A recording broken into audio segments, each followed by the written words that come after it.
자, 이번엔 애널리스트 코너인데요. 그 전에 잠깐 말씀드리면은 곡물 거래가 다시 시작이 됐습니다. 아시아에서 선물 거래인데 곡물을 제가 좀 윤심 있게 관심 있게 보는 거는 계속 그 먹을거리랑 직접 연관이 돼서 일단은 시세는 오릅니다.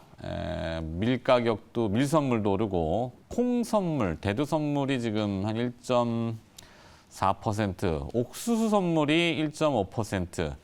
이게 물론 뉴욕 본장으로 넘어가서 시카고에서도 거래를 시작해봐야 알겠습니다만 아시아에서부터 일단 오르기 시작했다라는 거. 곡물가 많이 안 올랐으면 좋겠는데 자극을 자꾸 받네요. 요즘 기후 뉴스도 많이 보셨겠지만. 자, 어쨌거나 사람이 살아가는 데는 몇 가지 중요한 필수 요소들이 많은데 먹는 식량과 그다음에 건강, 그럼 제약바이오 또를 봐야 되겠죠. 이베스트 투자증권 리서치 센터 제약바이오 커버하고 있는 강하나 애널리스트가 또 오랜만에 오셨습니다. 어서 오세요. 안녕하세요. 네. 자, 현재 제약바이오 산업의 현황부터 살펴봐야 될 것 같은데 2023년도를 주도할 이제 반기는 지났고 의약품으로 항암제하고 당뇨병 치료제를 꼽으셨다고요. 그 이유가 무엇인지? 일단 뭐 코로나 이후에 혹은 코로나 이전에 가장 독보적인 분야가 항암제거든요. 이제 항암제에 가장 많은 연구개발 비용이 투자가 되고 가장 많은 임상이 진행되고 있고 신약도 가장 많이 나오고 있습니다. 그래서 항암제를 빼고 제약바이오를 얘기하기는 쉽지 않을 거라고 보고 있고 항암제 중에서도 이제 신규 기술이라든지 좀 서프라이징한 임상 데이터가 나온 기술들 위주로 좀 보시는 걸 추천드리고요. 거기에 이제 더불어서 당뇨병 치료제는 왜 관심을 받느냐면 이제 최근에는 당뇨병 치료제로 개발이 되는 약들이 내쉬와 같은 비알코올성 지방간염 치료제 혹은 비만 치료제까지 적응증을 확장하면서 이 부분에 대해서 또 관심이 많이 쏠리고 있는 상황입니다. 그래서 하반기에는 이 두 분야에 대한 관심 혹은 임상 데이터 오픈 그리고 신약 승인 여부에 대해서 좀 관심을 가져볼 만하지 않을까 이렇게 보고 있습니다. 뭔가 좀 과잉 섭취 때문에 잉여 당뇨 맞아요. 당이 좀 남아서 그런가? 어쨌든 다 비만이기 때문에 이루어지는 거라서. 뜨끔했어 비만이. 네. 사실 비만합니다. 네, 뭐 어쩔 수 없는 중년의 이제 남성분들도 그렇고 뭐 그렇지만 이 베둘레헴이라고 하죠. 자꾸 쌓여가더라고요. 중력이 거기서 멈춰버려서. 근데 당 수치 종합검진 받아보면 실제 이제 뭐 다들 이제 만성적인 질환이지만 혈압, 뭐 당 수치, 고지혈증은 주변에 없는 분들이 별로 없는 것 같아요. 간 수치 그러면 뭐 남녀 구분이 없이 다 높대, 다 높다 그래갖고 그건 질병이 아닌가? 근데 이제 당뇨라는 게 합병증을 많이 유발하잖아요. 네, 맞습니다. 네. 그래서 굉장히 무서운 질병의 초기인 건 맞는데 그래서 치료제도 이제 관심들이 높고 3월 달에 화이자의 빅딜이 있었나요? 네, 맞습니다. 네, 이게 뭐죠? 글로벌 의료기기 1위 기업 메트로닉하고 이어플로우 인수. 이어플로우도 이게 혈당 측정인가요? 그때? 네, 맞습니다. 당뇨 관련된 측정기를 보유하고 있는 기업이 이제 이오플로인 거고, 이제 뭐 화이자의 빅딜은 사실 항암제의 빅딜이었어요. 네. 이제 시젠이라는 ADC 쪽 글로벌 1위 기업을 인수하면서 ADC라는 플랫폼이 항암제에 있어서 정말 견고한 위치를 갖고 있는 상황이구나라는 걸 한 번 더 보여주게 된 계기가 되었었고, 사실 빅파마들이 최근에 라이선스 딜이나 M&A를 하는 분야가 어떤 분야인지 살펴보면 이제 기존에 자기네들이 주력으로 하고 있던 분야가 아닌 좀 새로운 분야에 대한 열망을 보여주고 있는 상황입니다. 이제 이미 입지를 다진 바이오 기업들을 인수하면서 이제 처음부터 시작을 하는 것이 아니라 좀 그래도 나는 이 네트워킹을 갖고 있는 기업을 살 거야. 뭐 M&A가 많이 이루어지고 있는 상황이고요. 이제 의료기기 분야는 사실 우리나라 미용기기 의료기기 업체들이 굉장히 최근에 잘하고 있지 않습니까? 네. 그래서 이제 사모펀드든 이제 해외 기업들이 인수를 하든 지금은 의료기기랑 미용기기 업체들 위주로 좀 진행이 되고 있는 상황이고. 루트로닉도 좀. 네, 맞습니다. 그래서 이런 부분들을 고려했을 때 지금 우리나라 의료기기 업체들이 여전히 매출이 뭐 글로벌 기준으로 많이 나오고 있지는 않지만 그래도 성장성을 어느 정도 인정받은 것이 아닌가 그렇게 보고 있는 상황입니다. 네. 미용 의료기기, 뭐 덴탈 의료기기, 치과 쪽도 맞아요. 상당히 각광을 많이 받고 있고 잘 만드나 봐요. 네, 맞습니다. 네. 2023년도에 가장 많은 라이센스 계약, 라이아웃이라고 기술 수출? 네, 맞습니다. 와 빅딜이 있었던 기술은 이중항체라고 하던데요. 네, 먼저 맞습니다. 이중항체가 무엇인지 왜 이렇게 주목을 받는 건지요? 이중항체는 사실 항체가 이제 뭐 2개 있다라고 생각을 해주시면 될 것 같은데요. 네, 글자 그대로. 네, 맞습니다. 근데 이제 이중항체 중에서 아까 말씀드렸다시피 가장 많은 라이선스 계약이나 뭐 빅딜이 있었던 분야가 이제 ADC입니다. ADC는 이제 항체, 약물, 적합체라고 생각을 해주시면 될 것 같은데 이제 항체의 선택성과 이제 합성의약품의 항암 효과를 동시에 보여줄 수 있는 이중항체입니다. 그렇기 때문에 암세포까지 약물이 직접적으로 투여가 돼서 효능면에서 월등한 모습을 보여주고 있는 상황이고요. 이제 ADC를 접목시킨 의약품 중에서는 대표적인 게 아스트라제네카의 에너투가 있고 에너투는 이제 허투를 타겟하는 유방암 항암제라고 생각을 하시면 될 것 같은데요. 이제 에너투를 필두로 ADC 플랫폼 자체가 굉장히 크게 확장을 하고 있는 상황이고 신규 타겟을 많이 좀 물색하고 있는 상황입니다.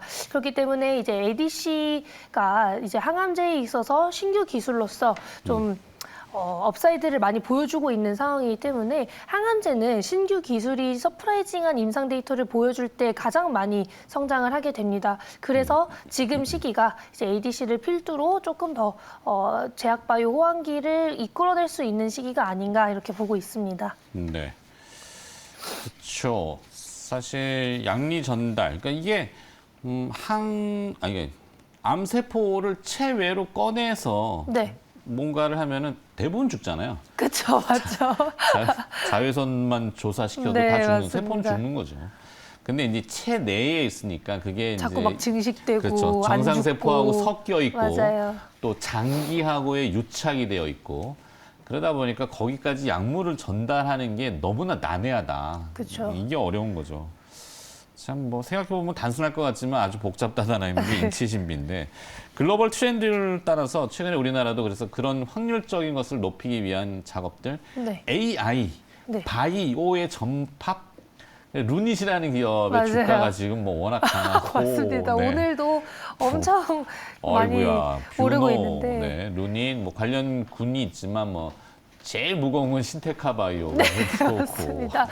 이제 그 이유가 또 있어요. 뭐죠? AI는 두 가지로 크게 나뉠 수 있습니다. 이제 진단 분야에 있어서의 AI 그리고 신약 개발 플랫폼에 있어서의 AI 이렇게 두 개로 나뉠 수 있는데요. 네. 이제 루닛과 뷰노는 AI 진단 쪽에 속해 있다 이렇게 봐주시면 될 것 같고 AI 진단은 이제 영상 진단과 이제 뭐 바이오마커 예측 진단 혹은 이제 질환 예측 진단으로 다 나뉠 수가 있는데요. 이런 걸 고려했을 때 뷰노나 루닛이나 이미 해외 비중이 조금은 있는 상황이고 뭐 루닛은 엄청나게 큽니다. 네. 그런 걸 고려했을 때 AI는 데이터 싸움이고 이제 파트너 싸움입니다. 파트너가 많을수록 데이터가 많이 쌓이고 전 세계 침투율이나 점유율이 올라갈 수 있는 확률이 정말 기하급수적으로 높아지기 때문에 네. 루닛이 가장 각광받을 수밖에 없는 상황이라고 저는 보고 있고요. 이제 AI 신약 개발 플랫폼의 경우에는 AI를 활용해서 후보 물질을 발굴하는 플랫폼이라고 생각을 하시면 될 것 같은데 AI를 접목시켜서 후보 물질을 찾는 것도 당연히 중요하지만 그 후보 물질이 임상에 진입해서 임상 데이터에 있어서의 우위성을 보여줘야만 그 플랫폼의 가치가 입증이 됩니다. 아직 신약 개발 플랫폼 시장에 있어서 신테카바이오의 위치가 뭐 견고하진 않기 때문에 가장 무거운 것이 아닌가. 좀 시간이 지나면서 파트너사가 증가함에 따라서 이제 좀 성장을 할 수 있는 구간이다 이렇게 보시면 될 것 같습니다. 결국엔 데이터 싸움이네요, 그죠? 네, 맞습니다. 그렇죠. 뭐 원료가 있어야지 그럼 가공을 뭐 어떻게 뭐 하든지. 퀄리티가 올라가려면 그러네. 이제 데이터가 있어야 됩니다. 영업력이네, 그것도. 자, 비알코올성 지방 간염. 네. NASH 용어 어려운데 이 시장 또한 개화를 하고 있다는데 이것도 부가 설명을 좀 부탁드리면은. 이제 비알코올성 지방간염이 이제 알코올 섭취량이 적거나 없는 사람에게서 지방간이나 섬유화 혹은 이제 염증이 발생하는 질환이라고 생각을 하시면 될 것 같은데요. 네. 이제 내시 질환을 앓고 있는 사람 중 한 20-30%는 비만이라고 하더라고요. 그래서 이게 저극증 확장이 가능한 부분이라고 보시면 될 것 같고 어찌됐든 뭐 비만 환자도 늘어나고 내시 환자도 매년 많이 늘어나고 있습니다. 있습니다. 그래서 시장이 매년 크게 성장하는 분야 중 하나인데 아직 내시 시장에 신약이 없습니다. 약이 없고 약이 없는 분야 중에서 시장이 큰 분야에 약이 나오게 된다면 이제 제약바이오가 호황기를 맞는 경우가 역사적으로 좀 많았기 때문에 이제 내년 상반기 혹은 연말쯤에 내시 치료제의 신약 승인 여부가 나오게 된다면 제약바이오도 다시 한번 고개를 들 수 있지 않을까라는 기대감이 좀 나오고 있는 상황이고요. 네. 어쨌든 내년 상반기에 이제 마드리갈이라는 글로벌 바이오 기업이 내시 치료제 승인을 받게 된다면 관련 기업들도 좀 관심을 가져볼 만하다 이렇게 봐주시면 될 것 같습니다. 네. 결국엔 비만이 문제네. 비만 치료제도 있죠. 비만 치료제가 최근에 또 관심을 많이 나오겠죠. 받고 있는데 뭐 일론 머스크도 위고비라는 약을 투여하면서 20% 정도 체중을 감소했다고 해요. 그래서 이제 마운자로나 위고비 같은 비만 치료제들이 최근에 좀 솔드아웃이 많이 되고 있고 이게 비싸도 다 투여를 많이 하더라고요. 그래서 싹센다 얘기도 많이. 네, 삭센다도 원래는 이제 당뇨병 치료제였다가 이제 비만 치료제로까지 많이 쓰이고 있는 분야인데 그쪽이 다 지금 솔드아웃이 되고 있어서 비만 치료제 시장이 커지고 있는 상황입니다. 네. 자, 이제 끝으로 제약바이오에 대한 투자 전략, 그리고 또 그중에 또 선택적인 최선호주 꼽아봐야 될 텐데요. 어떻게 전개될까요? 일단은 최근에 파월이 하반기 금리 인상 2번을 얘기하면서 또 제약바이오가 약간 지지부진한 모습을 보여주었었는데요. 네. 제 개별주 단에서 보는 게 제일 중요하다라고 보고 있고 임상 공개 모멘텀 있는 기업들 위주로 보시는 게 좋을 거다라고 말씀을 드리고 있는데 그 중에서도 이제 어제 유상증자와 무상증자를 동시에 공시한 보로노이 같은 경우에 유상증자 언급이 많이 나오면서 많이 하락을 했었던 상황입니다. 그런데 이제 오늘은 또 다시 상승을 하고 있는 모습인데요. 이제 보로노이 같은 경우 유상증자를 하기는 하지만 무상증자도 해줄 것이고 이제 최대 주주인 김현태 대표가 450억 원 중에서 180억 원을 참여하면서 네. 최대 주주가 지금 주가에서는 정말 모든 걸 베팅할 만한 그런 기업의 가치를 증명해주고 있구나라고 얘기가 많이 나오고 있는 상황이고 보로노이 같은 경우 하반기에 임상 데이터 오픈이 많습니다. 9월에는 이제 주력 파이프라인인 C797S의 임상 데이터를 어느 정도 확인할 수 있을 것이고 첫 환자 투약도 하반기에 좀 몰려 있습니다. 그리고 12월에는 유방암 학회에서 유방암 파이프라인에 대한 전임상 데이터를 오픈할 것이고요. 네. 파트너사의 임상 데이터 오픈도 하반기에 몰려있기 때문에 보로노이는 임상 모멘텀 단에서도 하반기에 볼만한 기업이다라고 봐주시면 될 것 같고 한동안은 자금 조달 이슈가 없을 것이기 때문에 그렇죠. 그것 또한 모멘텀이 될 수 있겠죠. 그리고 또 하나의 기업으로는 레오켄 바이오가 있는데요. 레오켄 바이오 같은 경우에는 저는 1조 원 이하면은 확실히 저평가된 기업이라고 말씀을 드릴 수가 있는 게 레오켄 바이오가 이제 우리나라의 대표 ADC 플랫폼을 보유하고 있는 기업이고 최근에 허투 타겟으로 하는 ADC 파이프라인의 임상 데이터도 잘 나왔고 트랍2 임상 1 이상의 진입을 하게 되면서 좀 다시 관심을 많이 받고 있는 상황이고요. ADC가 전 세계적으로 가장 관심을 많이 받고 있는 분야이기 때문에 레오켄 바이오를 빼놓고 지금 제약바이오를 얘기하기는 좀 쉽지 않다 이렇게 봐주시면 될 것 같습니다. 네. 자, 잘 들었습니다. 스튜디오가 좀 추운데 빨리 가셔야죠. 네. 민소매를 입고 오셔가지고. 자, EBS 투자증권 리서치센터 제약바이오 커버하고 있는 강하나 애널리스트였습니다. 안녕히 가세요. 네, 안녕히 계세요.